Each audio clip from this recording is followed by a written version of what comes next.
subject ay in the end, magiging ako si Ruth. Kung anong meron ako, ganun din si Ruth dapat. Capabilities. That is why, siguro nasabi ko, this is a possibility na mahal ko si Ruth. Okay? Kunwari lang. If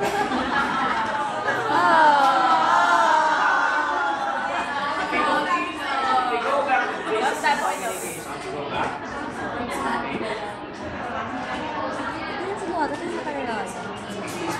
Nawala na to.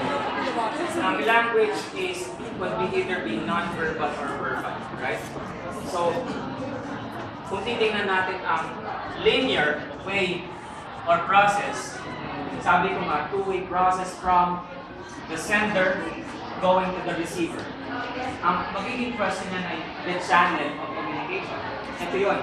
Yes, wala tayong sinasabing, paano ko malalaman na totoo yung sinabing message sa'yo? Galing sa sender. Now, that is why there is a possibility of linear. Example, ang professor at kayo, linear. Nagtuturo ako ng isang mensahe at pinapaabot ko sa inyo. Linear. May simula, may end. Tapos, maliwanag. Yes, this one is the encoder, and on the other side is the decoder. Okay? There are channels na pwede natin gamitin dito. Okay?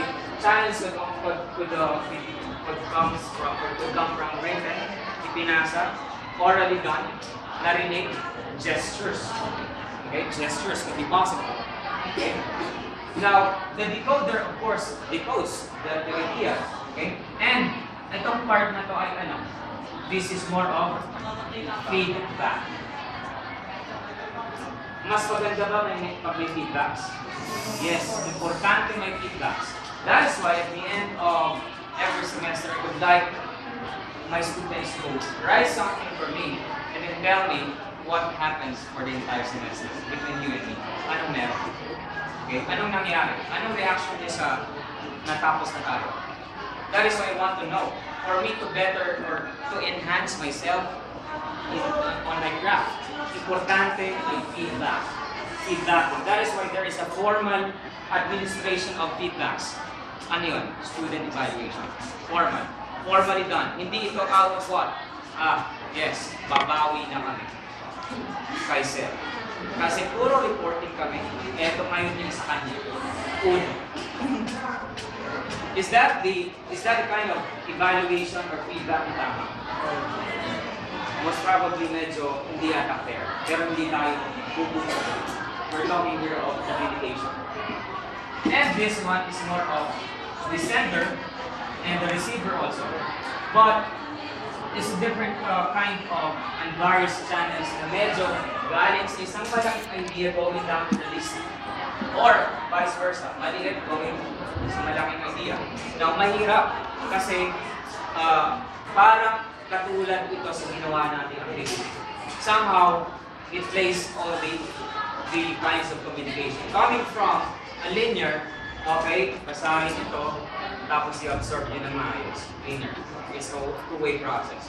Ang gagawin nyo ay, what is the feedback? Ito ngayon, chinek natin kung tama yung pinagagawa. Tama ba ang mensaheng dumating sa'yo? Coming from a first-hand information or mali-mali yata tayo? Okay? What's next? Gumamit tayo ng iba't ibang channels. Don't have different capabilities in one way or another. Iba ang pagiging efficient ng utak ko sa utak niyo, for example. Or sa kanya, sa kanya. Kaya nung nag-translate tayo ng idea, somehow, sabi ko, mahirap ba? Yes, mahirap.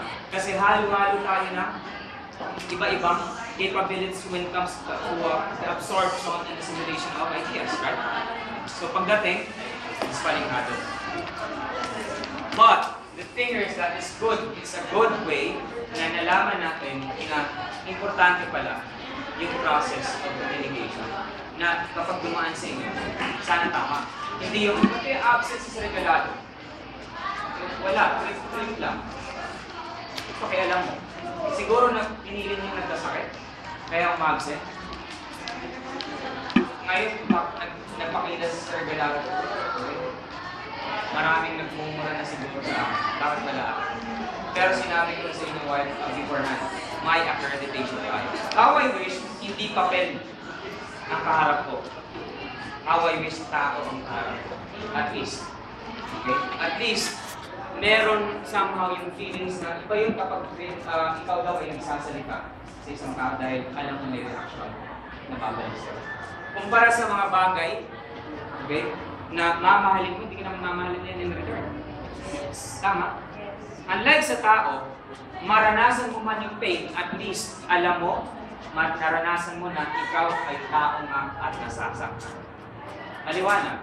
Now, we have to double check because we have somehow to address the ambiguity in our expressions. Since we are all, it is normal for us to communicate. Ang nature kasi ng expressions ay all of us, our communication has, or language has the tendency to be misinterpreted. Halimbawa, may estudyante ako, for example, babae, maganda at sexy sa ibang tao, or sexy. Maganda, looking and simple. At lumalapit lagi sa akin. So yung impression ay ano? Kepal naman ito, pakit lagi, ang pangit-pangit. Okay?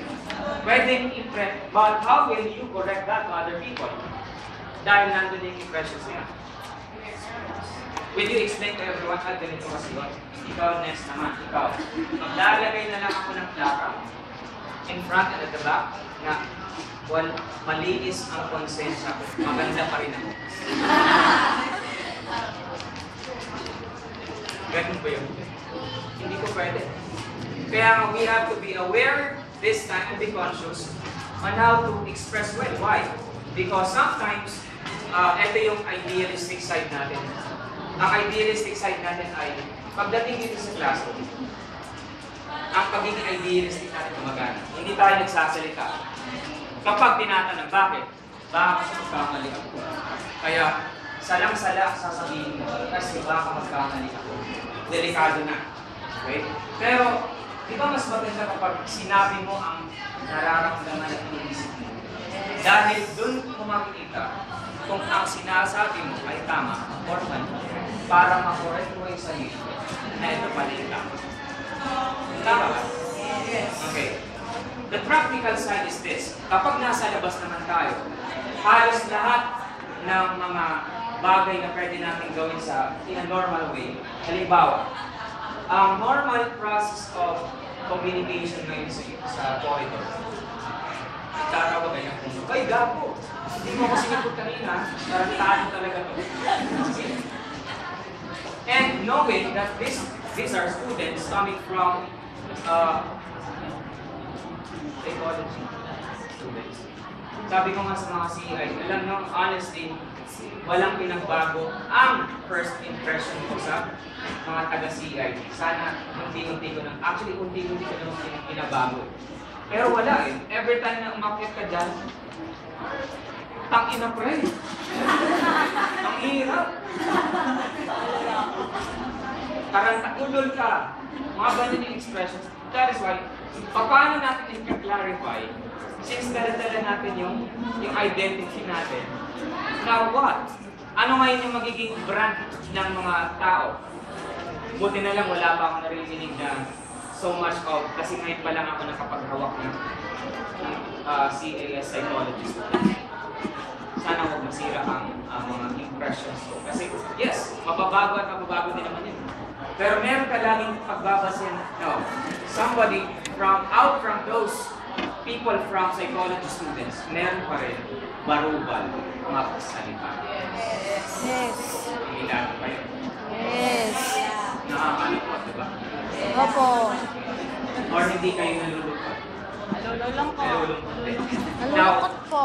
Nakaaral din. Since concepts are products of human expressions, it's like, bago lumabas yan sa'yo, naisip mo na. May mga letra na yun, di ba? Love, for example. Lagi na lang love. Okay lang, love na lang.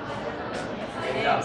Our products of that we have to clarify. For example, I think of love when the tendency ng tao ay hindi pwedeng manatili lang yun sa loob ng utak. Lagi yung lalabas at lalabas sa tao. Kahit ikim-ibig mo pa yan, lalabas at lalabas sa yan. Yes. Matagal mang panahon ng kinimkim mo, lalabas at lalabas sa yan. Hindi yan tatagal sa'yo. For a month? No. For a week siguro pwede. Pero time will come, you will pour out those baggages. Alam niyo yun bilang isang psychologist.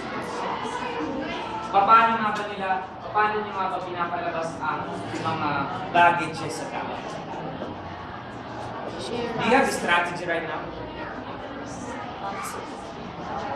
How will you motivate that person to tell you the feelings behind na after a week na nararamdaman? Unless magtatanong ng personal sa tao. Hindi mo pwedeng formal, no? You can even extract from a formal gathering na ilalahad ko lahat sa'yo. No, it's not. Pero time will come kapag meron kang nakitang tao na, yes, siguro pwede kong sabihin sa kanya. Kaya, totoo nga ang luha. Na ang luha ay isang pwedeng expression ng sadness. It could also be an expression of happiness. Yes. Right? But it's ambiguous. Yes. Mahirap na lumuha ng luha. Yes. Kasi baka hindi ka naman maintindihan. Ba't ka naluluha lagi? Dahil ka ba masaya lagi? It's ambiguous. Double check. Those are also expressions. Okay? It could mean something also. Okay? Now, lahat ng expressions ay we are all held accountable sa mga consequences. That's why I gave you the nature of the basics of communication. What is the other side of this nature of human language? Since it has the tendency to be misinterpreted, aside from going back to the basics, tingnan natin kung saan nagsisimula, okay, at ginagamit ang language. Normally, ang language ay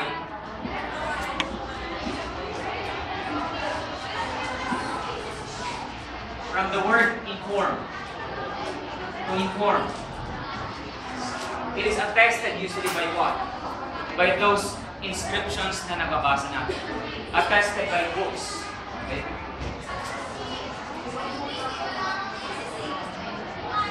Textbooks, etc.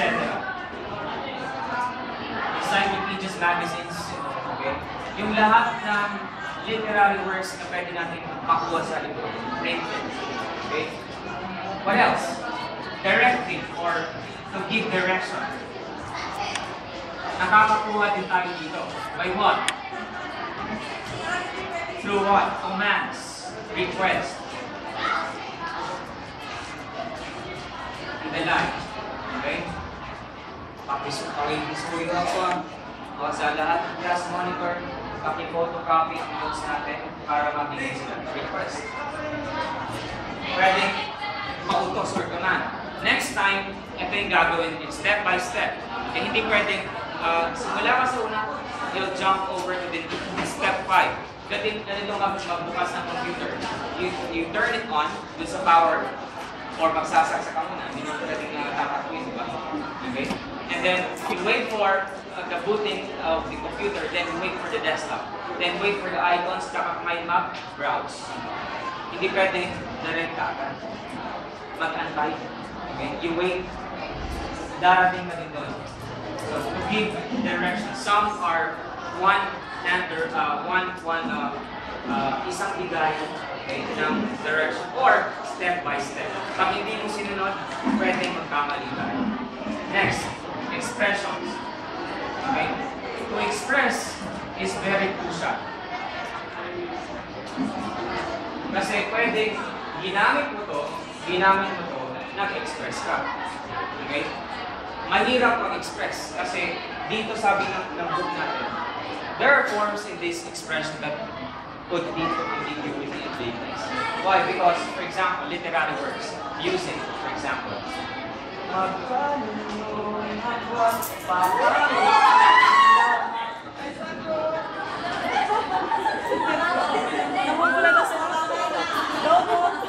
galing ang what ba tayo, sir?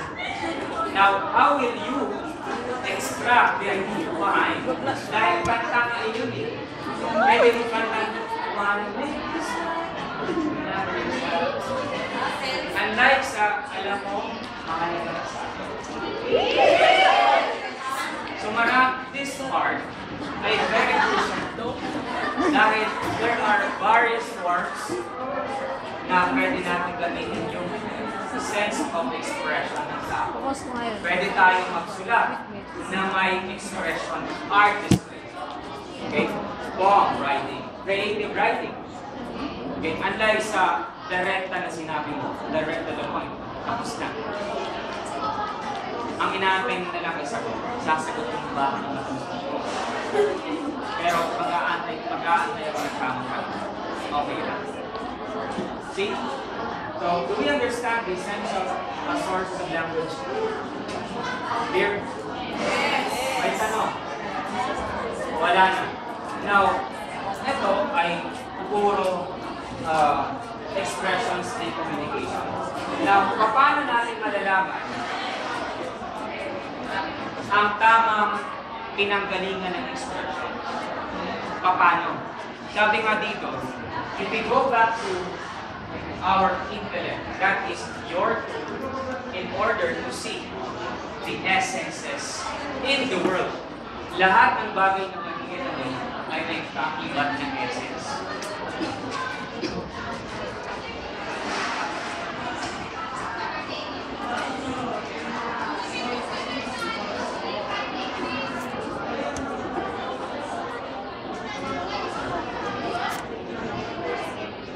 Kung tatanungin kita, Iya, what is the essence of this? I see a man. Ano ang pinupuntirya? Ang tao. Hindi pinupuntirya that I see. It's the man, right?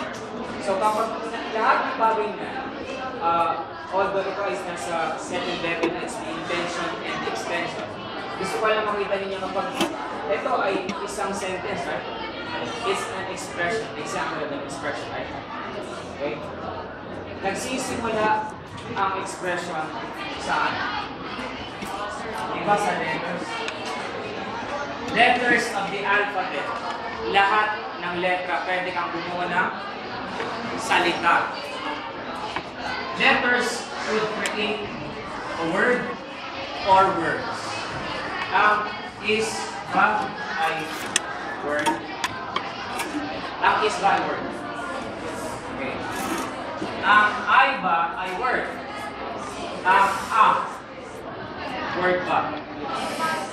But there are words which are not words. Ano ang ibig sabihin? Ang words, kapag nag-express tayo, ay makikita mo dito, some of the words can be terms. Or can be a term. Just like this. Man. Is that a word? Is that a term? Because it evokes another thing. Just unlike sa is lang siya, diba?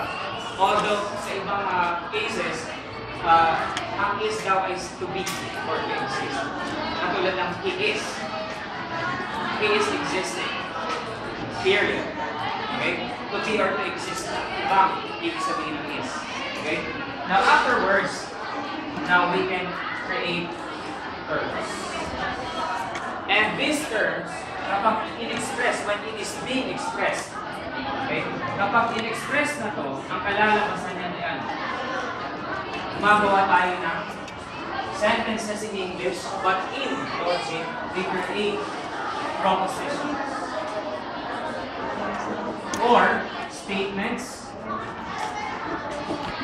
or arguments. Pareho lang lahat yun. Maliwanag. Maliwanag? Ito yun, di ba? It is a statement, it is an argument, it is a proposition. Maliwanag? It is because it consists a subject, a verb, and predicate. Tandaan nyo, ang isang argument, kapag kulang yan, walang predicate, walang verb, walang subject, it will not be a proposition of argument. Kailangan,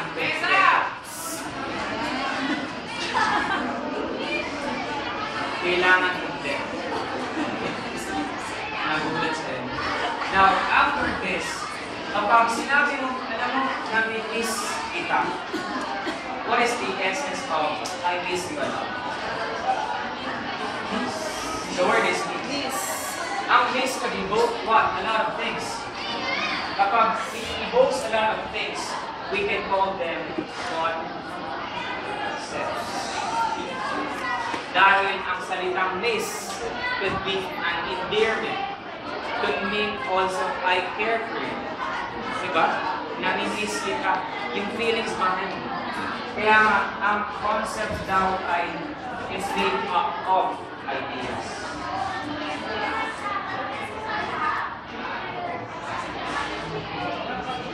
Ano? May ano? Paano ngayon ang concept ba ay kapareho ng ideas? May ibang kasi na. Kung ilalabirize natin from, for example, this is ladder number 1. Ayan. Ito yung tanong ko na dapat maging klaro sa atin. Yes, it starts with letters. Then after letters, we create words. After creating both, if we express that, we can create terms. Maliwanag. Now, within this bound, or real, sa loob ng utak, wala bang ideas sa loob ng utak? Meron, di ba? But, I call that ideas inside your head na hindi pa pinapalabas, hindi pa naging expression. I call that an embodied ideas. Kasi wala pang galaw. Pero tingnan mo to, ba't sabihin mo, I miss you a lot. Meron ng movement, di ba? That is why, part na to, this is ideas. These ideas are in-soul ideas. May kaluluwan. Kaya there's move. Nararamdaman mo na. Unlike sa idea pa lang, nakikita mo nararamdaman mo. Wala. Unless sabihin mo sa akin, naiinitan na ako. Okay? Naiinitan na ako. Kaya tapusin na natin. In-soul idea. Embodied inside your head. And ang pinakamataas ay concepts. If you bring that down, those are yung tatlo. Statements, propositions, at arguments. Clear? So, let's double check. Now, do you understand kung gaano ka-importante na meron tayong way of communicating bilang mga tao? Yes. Okay. At least. Next. If not lessen the ambiguity, kaya niyo ba na somehow, if not eliminate, lessen, wag muna, tawag nito. Kasi ang usual expression, wag lang magpatungkit-tungkit, karakarakan natin. Okay? Sabihin mo na agad, this time medyo, kung tayo ay nakaramdam na muna, chill lang muna. Kasi time will come, masasabi mo yung tamang words na paabot. Para yung mensahe ay clear, direct to the point. Kahit yan ay may dalang emotions. Mabigat man yan. At least alam ng tao, galit ako. Diba? Unlike sa humingiti ako, but at the back of my mind, time will come. Ikaw, ipapako kita sa puso. At least alam mo, galit ako sa'yo. Yes. At least alam, diba? So, kaya niyo ba yun? Na malesen ang vagueness ng ambiguity? Yes. Hopefully, marinig ka sa mga psychology students. I'm not a perfect being when it comes to my expression. Tingnan niyo naman, nagmumura ko sa mga dito. Pero hindi ko nagmumura tao. This is an example. Punyeta ka. Pero minsan kasi pero mind you, hindi lahat ng pagkakataon na pwede tayo. Ganun na lang. Iba naman. Kasi when it comes to professionalism, I treat my students as professionals. Malapit na ako. magiging professional na rin kayo. That is why, please practice what? Decency. Decency in your expressions. And the last one. So, that structure is the mental diagram. At ang binubuo na to, kanina, yung ladderized, that is the process of ideogenesis. The beginning of the word or idea. Is that clear? May tanong? Ito na naman tayo. Baka pagdating sa next meeting.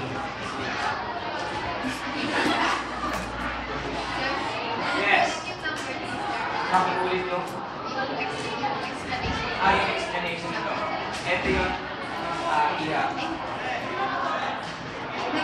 Nagets. Wala. Ito yun words, terms, when it is expressed. Dapat na-express in composition sentences. Sabi ko, it is orally done or written. Okay? Ang expressions. Hindi pwedeng wala. Okay? And the end product is ito yung concept. Ito yung pinaka-ito. Idea. That is the ideogenesis. Okay na? Okay na. Nakikita ko sa mukha niyo. Alam ko na yun, sir. Okay. Let's call it a day. Thank you for the chapter. Thank you, sir. Bye, everyone. Bago kayo umalis, kailangan ko ng theme page ninyo na may pangalan. Kasi isusulat, bibigyan ko na ng lahat. 30